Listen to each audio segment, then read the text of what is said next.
not a game, it's a rich thing.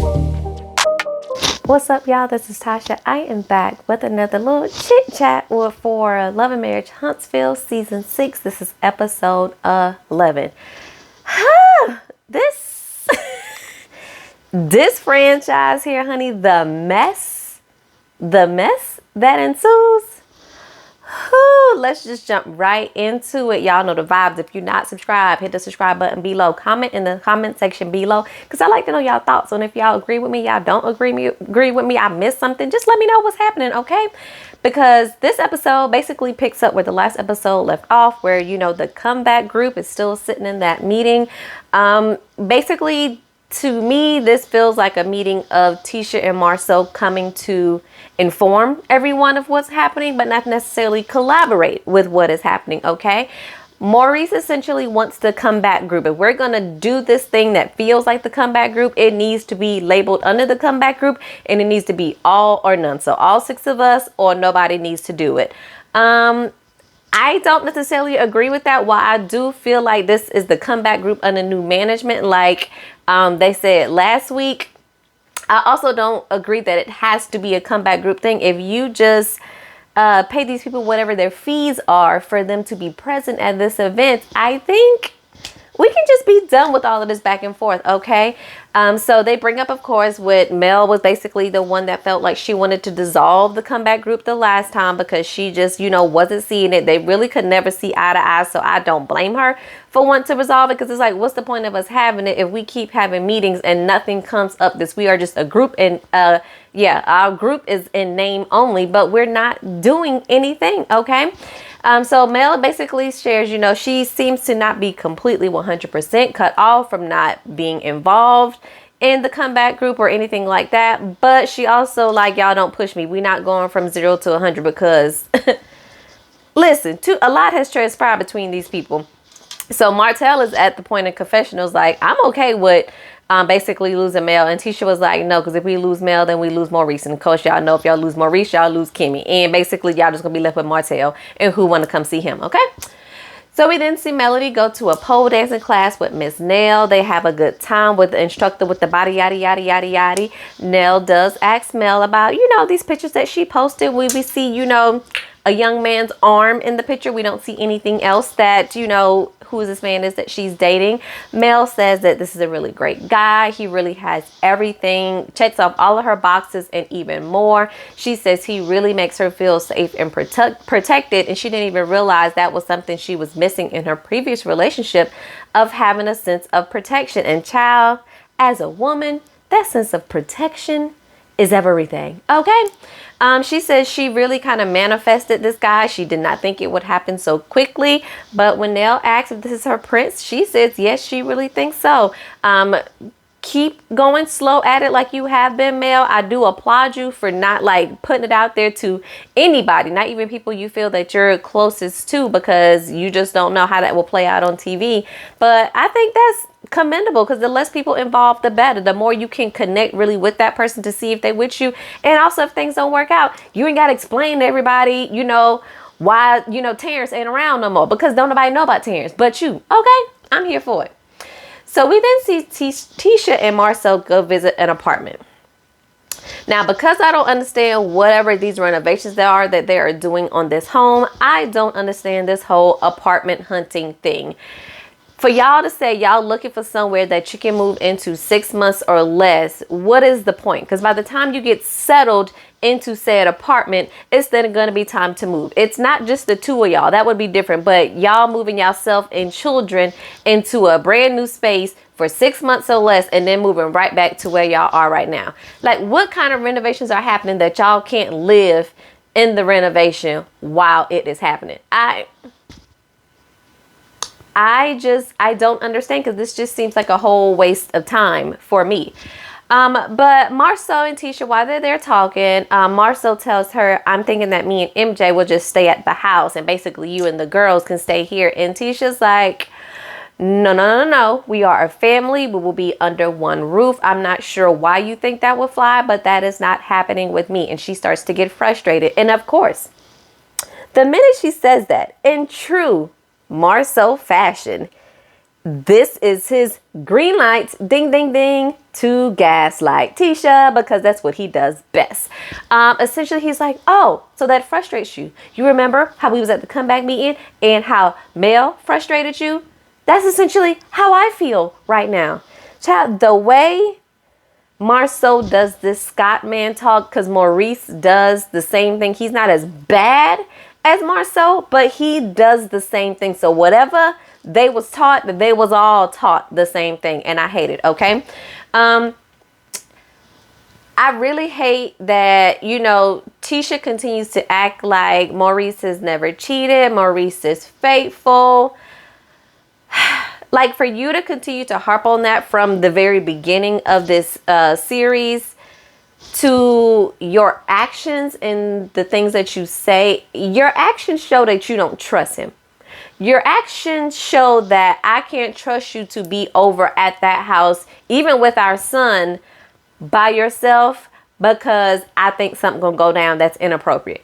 That's really the only reason why you would not possibly want this man to be over there overseeing the project and being able to work as much as he can whenever he can. Like, girl, just call a spade, okay? I just don't understand. But he says that he will compromise. And his compromising is that they can bring in extra help. But of course, the extra help is going to cost. So that means no allowance for either of them. I feel like in the beginning, he was just going to be like, your allowance, whatever that is that they've scheduled, that they've set up between the two of them. But then he had to figure out that's going to make me look worse and really look like the a-hole that I really am if I'm just going to cut off her money supply and her fun money supply, I'm assuming, and not mine. So he said ours. And the way he said it in such a way that it was like, I know she ain't going to go for this. So let me put this out here as the bait because Tisha likes nice things. So the minute I cut off whatever allowance money she has for her fun time, she's going to see that as an issue and she's going to let me have my way because I know my wife. So when Tisha said, okay, that's fine, that didn't go the way he had expected it to go. And we all know that Marceau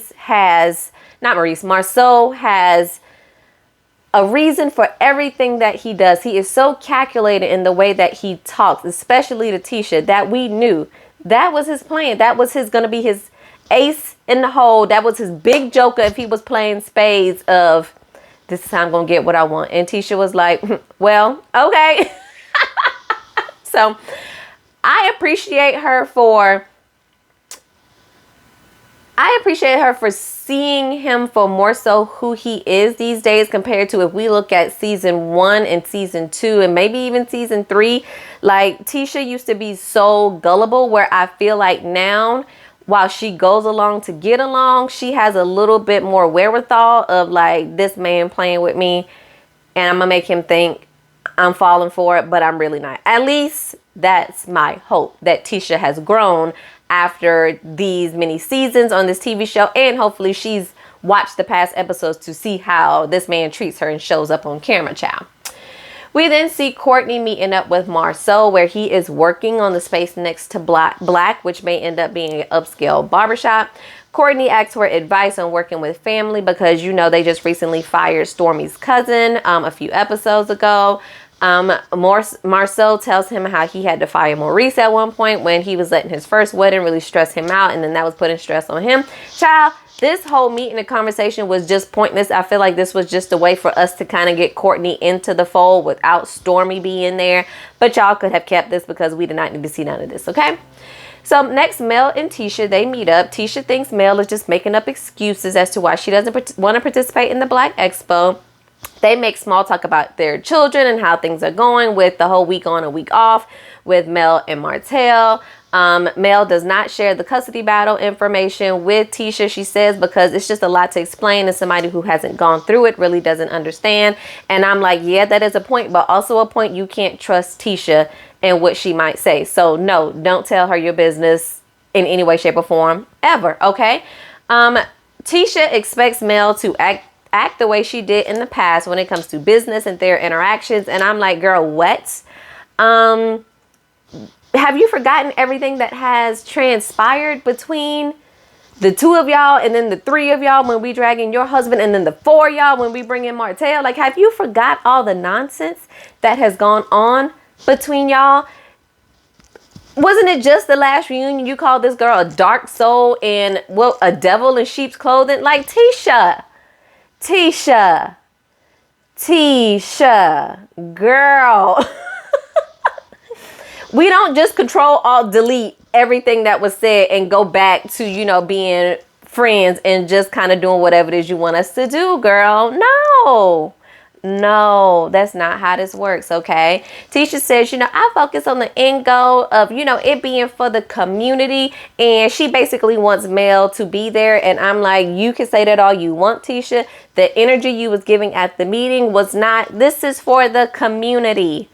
So, girl, save it for somebody else, okay? Mel tells her eventually, you know, I think I got a performance out of town. Like, I'm really, truly, I'm not going to be able to make it. And then she's like, well, I still want you to make time to come see the event space, and then say you won't do it. For why? If she already has a performance or an event lined up on that date, it's probably not going to change. So why, Tisha? Why? Okay, let's move on. So, y'all, as the episode wraps up, we then get this interaction between Junior, Stormy, and both of their mamas. Whew, the ghetto. Okay, so Stormy comes in, she's lighting sage, and of course wants everything to be, you know, zen and peaceful, which I don't understand with Stormy, because in one realm she is like, oh, I just want to keep everything calm and we can just discuss. But then a few episodes ago, you were talking about, we just need to just call out what it is and just put everything, all this zen calm stuff, it is what it is. Which side do you want to sit on? Did you just say all that before because Mel was trying to be the kumbaya with the zen moment and you just didn't want to be on the same page as Mel? Or are you really this zen sage burning person like Stormy? I am so confused as to which side you sit on. But anyway, the four of them are getting together. They're talking about the situation with Junior being fired. Turns out Junior basically was not able to tell his mom he got fired. Stormy's mama and his mama was in person on the phone, whatever they was doing. And Stormy's mama just went ahead and said, you know, he don't work at the warehouse no more. And that's how the mama found out. Why that was such a big deal, I don't know. Because Junior, I mean, you're 29 years old. You're a grown man. By the time when you left out the door of the warehouse from you and Stormy having the conversation, you could have called your mama in the car to let her know what was happening. If you know the tension between, you know, your mom and your aunt's relationship. Also, again, these are grown people. So as long as the two of them were cool with it, as long as Junior still was able to use Stormy as a reference and he still has a job to pay his bills, I just don't understand why this was such a big deal that it was. But of course, as they talk, we realize this was just kind of, I guess you can say, like the little sprinkle of gasoline on a bigger fire for the two of them. Because this essentially, I feel like, never really had anything to do with the Stormy and Junior firing situation. This had everything to do with basically Stormy saying their relationship kind of turning a curve when her grandfather got sick and them figuring out who needed to step up to take care of him. That's when the relationship took a turn, and that's when it started going downhill. So at this point, probably any little thing triggers them off and gets them in this place. But then Stormy's mama brings up Junior going to jail and Stormy having to pay to get him bailed out. That really sets off Junior's mama, and she gets pissed. She wants the microphone off of her. And then she brings up when Stormy went to jail, and Stormy was like, okay, I was 18. I spent 3 days there, and that was the end of that story. So they just now going tit for tat, taking up again for their grown children who, when the firing happened, really didn't seem to be all that affected. I just want to point that out because watching these two elderly women go at it, it just wasn't it.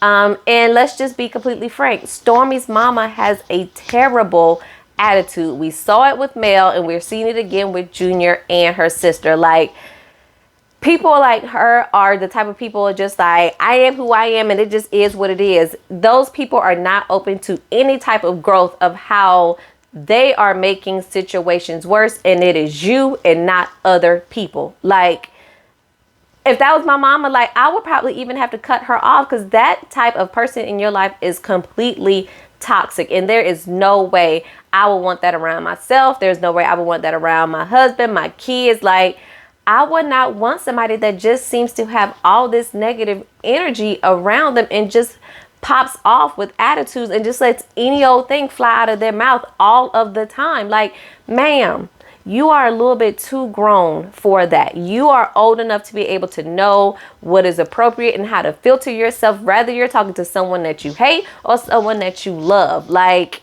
it just ain't it. And at this point, Junior's mama is like, I don't want to speak to her again. I'm ready to just, forget our relationship. And she storms out, and I don't blame her. While, yes, family is family. You can't choose your family. You can also choose who you won't let in your life. Family or not, I am not obligated to let you treat me any old kind of way and just deal with it. And at this point, I don't blame Stormy's aunt at all for being like, nope, I hate that it has come to this. I hate that I may not be a part of your life as I want to. But at that point, it is self-preservation, child. I can't be around my sister and your mama. I just can't do it. And sometimes it takes you making those hard decisions to make sure you are protecting your own peace. So, hey, I'm here for it. But it ended off on a to be continued. As her mama is walking down the driveway, and we see Stormy keeps looking at the corner of her eye like, Lord, my mom's coming, and just gonna make the situation worse when I had everything calmed down. So we'll see how this plays out next week, y'all. I'm not sure what my little chit chat situation is gonna be for next week, because I'll be out of town actually over the weekend. So I'll come back sometime and watch the episode, and then if it's good enough for us to talk about it, child, I'll be back. But let me know what y'all thought about this week's episode of Love and Marriage Huntsville, and drop your comments in the comment section below. I'll catch y'all on the next one. Peace.